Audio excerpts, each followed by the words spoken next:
Morning hari ni 30 hari bulan 7 2026 So kita pergi tengok adik ipar yang dia berniaga buah langsa dekat Seremban 2 hari ni. Berapa kalori? Faiz, turun lah. Ada orang beli tak? Belum lagi.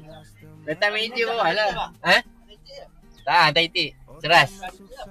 Dah siap dah. Guys, kita hantar itik salai dulu. Alright.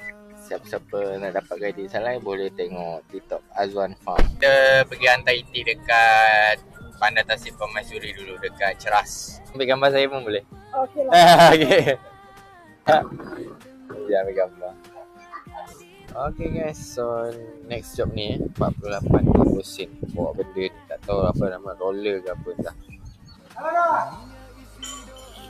Guys, kita makan dulu dekat ayam gepuk santai. Ayam gepuk santai kat Kelang. Oh, macam ni ayam gepuk dia. Lain sikit lah Next job RM133. Sudah Okay.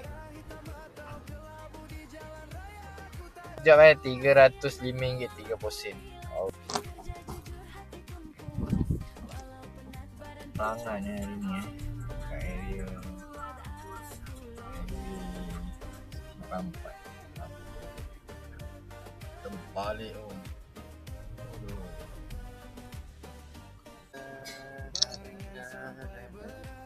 Semua tulayan cermat, janji sampai ikut masa, amanah itu maruah kerja.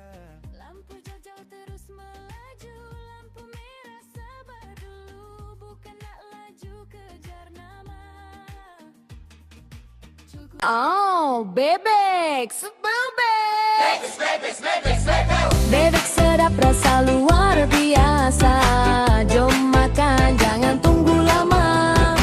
Sekali rasa, pasti nak lagi. Sekali rasa, pasti nak lagi.